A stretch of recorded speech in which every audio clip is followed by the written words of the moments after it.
Jason Chaffetz is a Republican from Utah and a member of the Oversight Committee. Congressman, good to see you. Thank you very much for being with us. What do you think's happening today? Hey, good morning and Happy New Year.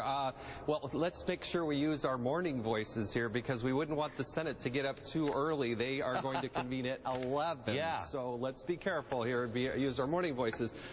The ball is in the Senate's court. I mean, the House of Representatives did its job. We passed a bill on August 1st. It extended out every one of the rates. And if the Senate and the President doesn't like it, it is their responsibility to make an amendment, make the change, have a vote, and send it back over to us. But we have done our job. Do you think you're going to be voting on a bill today? And reports this morning are Democrats are willing to raise their threshold for raising marginal tax rates and people to $450,000. McConnell holding out for $550,000 or higher. If you vote on a bill, would you vote for either of those levels? Well, I don't know what's going to go on. I clipped on my tie this morning. I'm ready to go to work. Hey, let's get after it. I have no idea what the Senate is going to come up with, but they should be voting. They should have been voting back over the summer, and then but we had the excuse of the election, and then after there is no excuse for waiting till December 31st to do this. I'll consider anything they want to put out there, but I want to actually solve the problem, and that's what a lot of us are concerned about. Is House Republicans want to solve the problem. Isn't this because a lot of people would say it's House Republicans who would not agree to raising taxes on the very richest Americans in exchange for spending cuts. That's what caused the problem. No, absolutely not. We put out a bill to extend out every single one of the rates. I was very supportive of Speaker Boehner's so-called Plan B. Now, right. What happens under the current law is 100% of Americans get a tax increase. I wanted to make sure we minimize that for as many possible Americans as we can.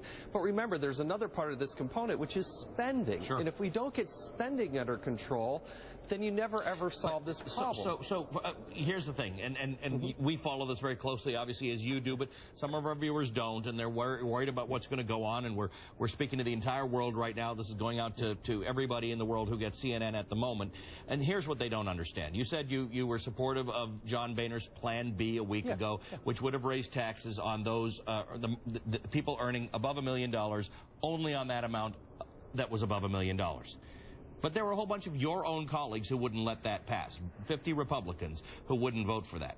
So how is that somebody else's problem?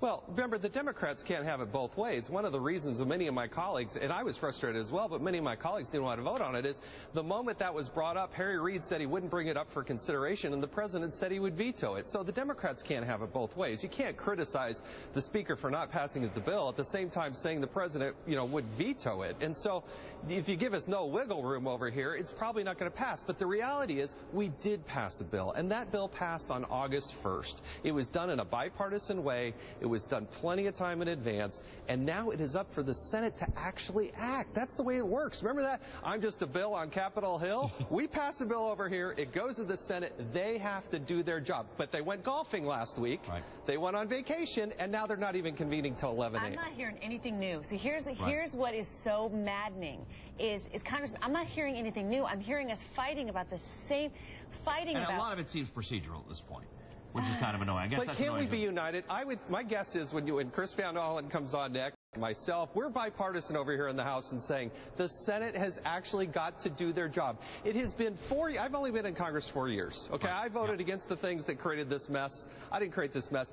But the United States Senate has not passed a budget in 4 years. They have not even brought a single thing up for a vote on this particular bill that we have. Come on, the Senate has got to do their job. That's how it works around here. All right, Congressman, good to see you. Thanks very much for joining us. Thank you. We wish you happy deliberations today, and we are pleased to see you as well. Good and early. You're right. The Senate's not getting together till 11 o'clock this morning. Strikes me as a little bit late. Breaking news, the Congressman says he wears a clip-on tie. I think he was just saying that for... Clip-on, I get it. He nice clipped to see on you. his tie. Don't think he said he had a clip-on tie. Nice to see you. Sunday. All right, let's...